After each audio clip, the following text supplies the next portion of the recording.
All right, good afternoon, everyone. We are live with Marcus Lee, and good Wednesday afternoon to you. I hope you had a wonderful Labor Day weekend.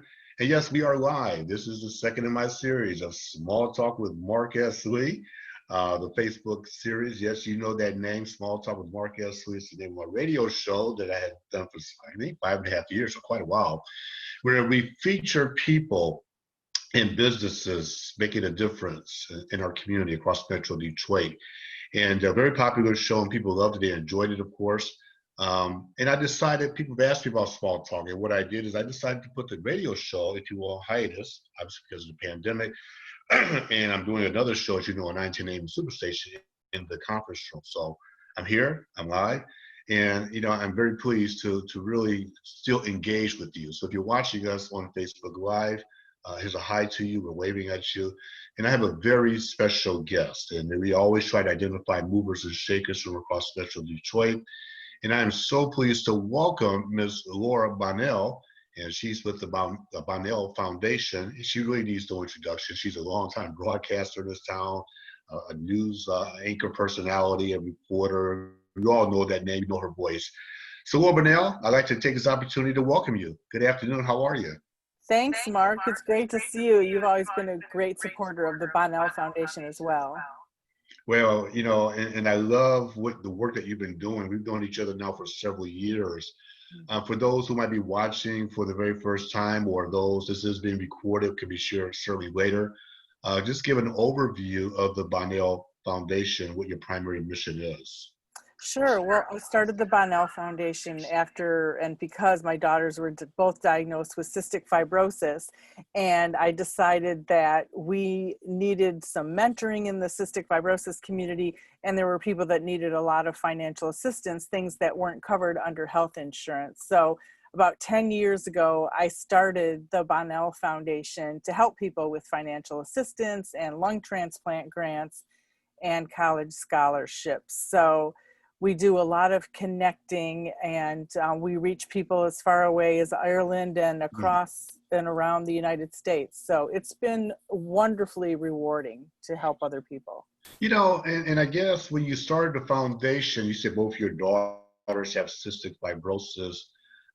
Way back in the day, did you ever think that you would get involved in terms of having a foundation to fight this disease?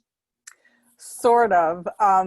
Because what I discovered right away was that there was a foundation that was raising, and it was billions and billions of dollars for research, much needed.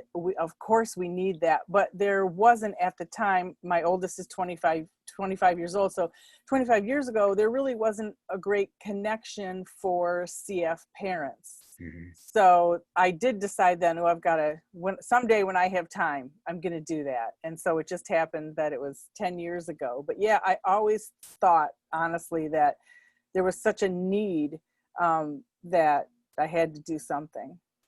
Excuse me, you and I have known each other for years, as I referenced, and we've had this conversation before across various platforms, media platforms. I've seen your TV interviews and read the stories. You have a fascinating story because you say your daughters, I guess they've had it most of their lives. And as you think about cystic fibrosis, I always remember that you told me that the survival rate or the overcoming was always relatively low, essentially. And it seems like they've exceeded expectations. They're living a full life and they're doing things. Talk to us about their progress and how they've been able to overcome this disease that's clearly causing a lot of angst and pain for a lot of families who may be suffering a similar situation as well. So talk to us about how they've been able to overcome and achieve a level of success overcoming it. Sure. Yeah, I'll give you that information, but just to back up just a little bit. So it is a genetic disease. So you're born with it, and it's a 1 in 4 chance with each pregnancy that you would have somebody with cystic fibrosis. And it is a genetic disease that causes chronic and fatal lung infections and interferes with digestion. When my girls were born, the life expectancy 25 years ago was about 17 years old. So they've exceeded that life expectancy, thank God. And Now, if you're born today, the life expectancy is 47 years old. But that is because of all the wonderful medications that are being researched and done by pharmaceuticals. Hmm. So that's very much appreciated. And with a rare disease like cystic fibrosis, it's anybody that has 50,000 or fewer people in the disease category is considered a rare disease. And in the United States, there's 30,000 people with cystic fibrosis. So it is a rare disease. As far as my girls go, Molly was healthier. Emily was sick from the get-go, 8 months old, hospitalized with pneumonia. So that does play a part also. But, they've been on medications all their lives, and now new medications, one, for example, coming out today called Trikafta, made by Vertex, helps 90% of the CF population. So that's a lot of hope. It's worked for most people that are on it. It didn't work for my daughter, Emily. She had a side effect, but there's new hope, and already Vertex Pharmaceuticals taking what they're learning, as people are out, as the drugs out in the population now, and they're learning from that. There's another inhaled drug that deals with mRNA that's from Translate Bio, and that's I think half phase right now. So that's also coming out in the future. But lots of hope for people who are born today. These drugs correct the underlying condition of cystic fibrosis. So it's a different world for people born today with CF. You make an interesting comment. So you go from the average age of 17 to 47. And so this works. I mean, getting, getting information out, certainly the medications and the drugs, for lack of a better phrase, the more science is getting involved and things like that. So there is hope. There is hope in terms of the foundational work that you're doing and ensuring that the resources are going to where it needs to get to help these individuals continue to lead a healthy and prosperous life. Over the years, through the Bonnell Foundation, how much money have you raised and given back to the various programs to help attack this, to attack cystic fibrosis? We've raised about $500,000. So $500,000.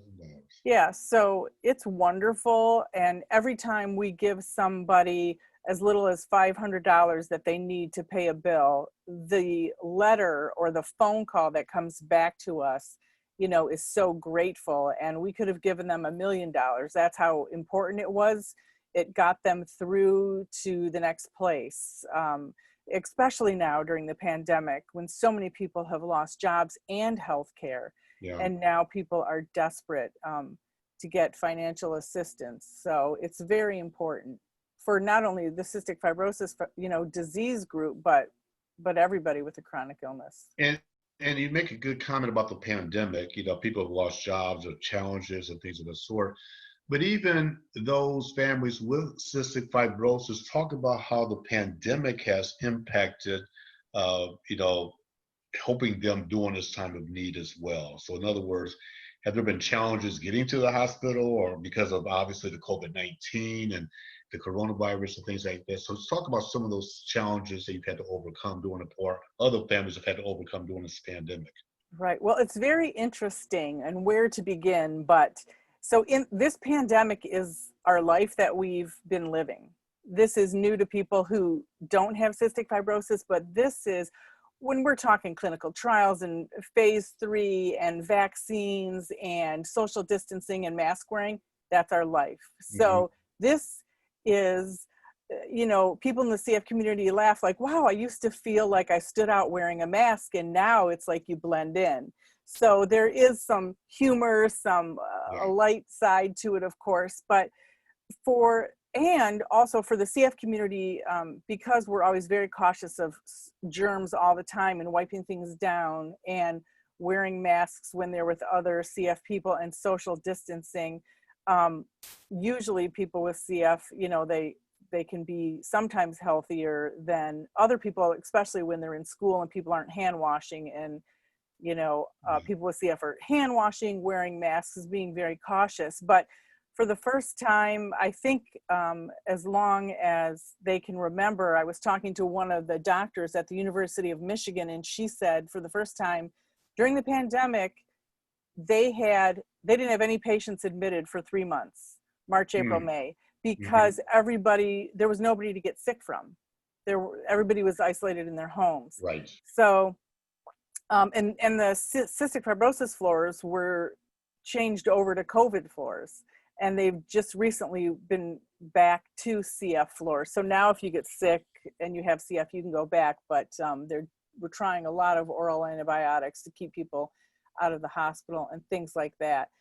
It is very challenging because both my daughters lost their jobs because they have to work from home. They can't Yeah. go into a company right now. So,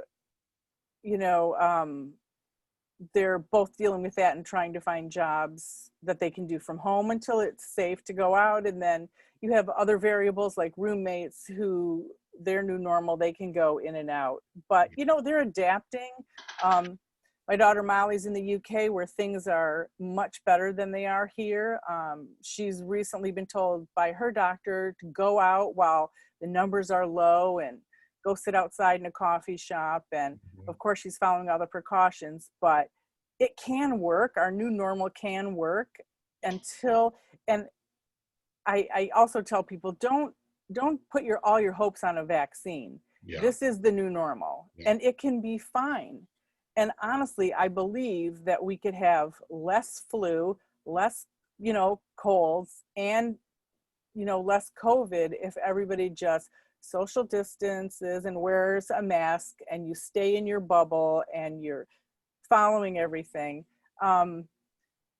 It's a lot. It's a lot for everybody. I would tend to agree with that. I know myself personally, I may get the standard cold every once in a while.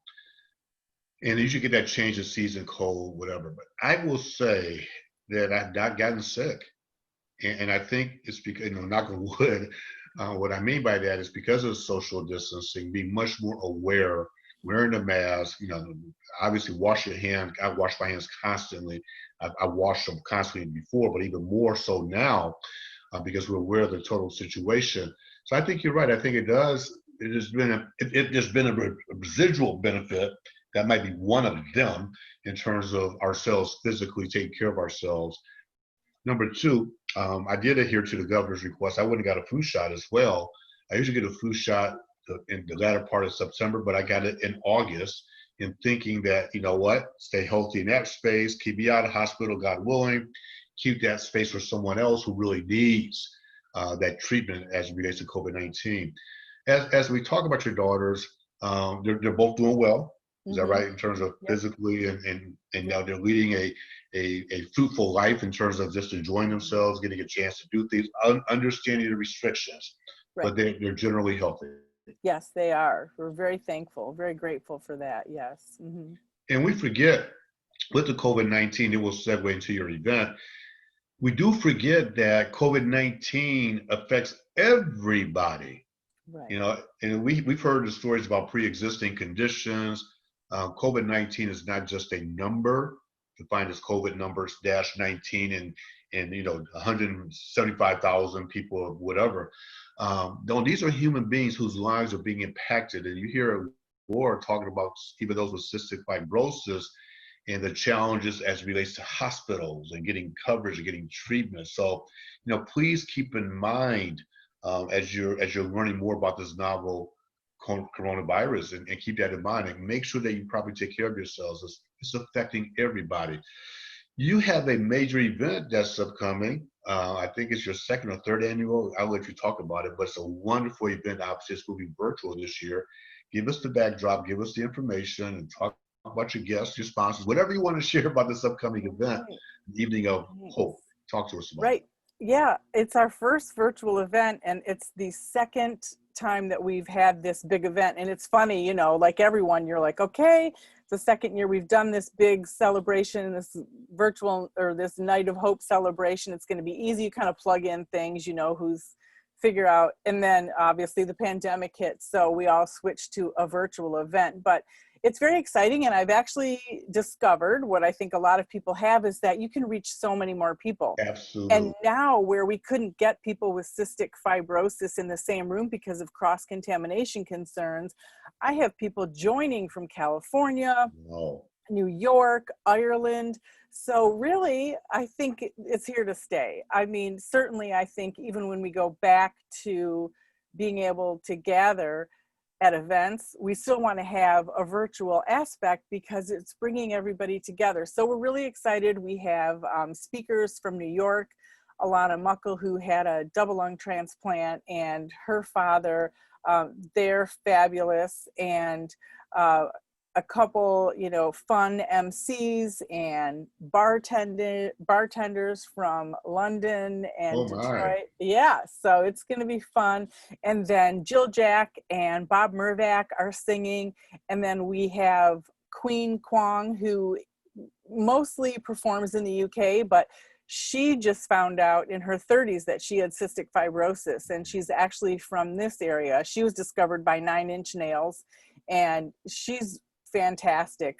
And we did meet in person prior to COVID, prior to the pandemic. So she's going to be singing, and also Ashley Bailu Bonema, and she also has cystic fibrosis, and she was just recently on national Sunday morning TV show because she was singing with 17,000 other voices. And Oh my. so it's going to be a lot of fun, considering that it's virtual. People can get involved, they can do the silent auction online, and they can participate in the live auction.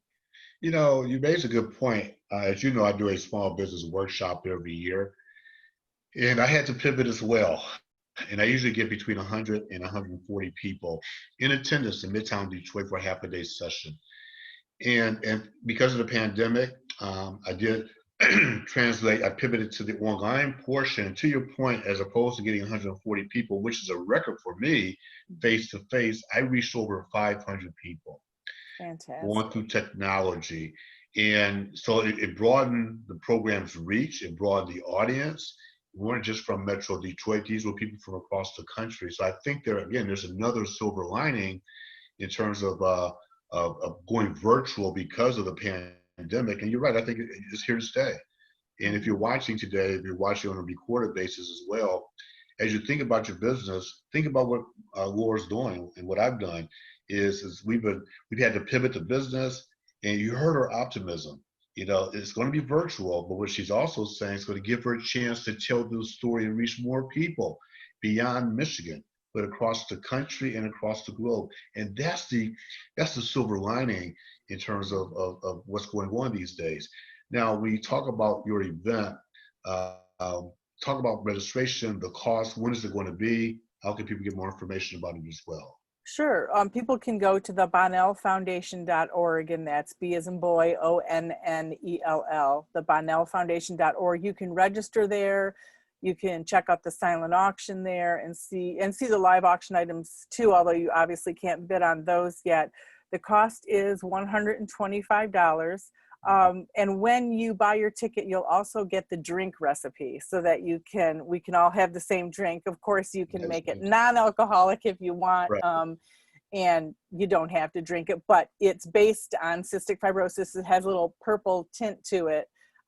It's the creme de violette, so that makes it purple. So we're just trying to have a lot of fun with it, but yeah, And everybody should join. You've enlisted a lot of celebrities. You've had Boomer Esiason, you had Charlie Charlie Langton. Langston. Some Yep, people might Amy say me, Lang. but who knows? You've done some stuff for us. You've helped us sell tickets as well. Jay Towers is doing some stuff. Lisa Berry.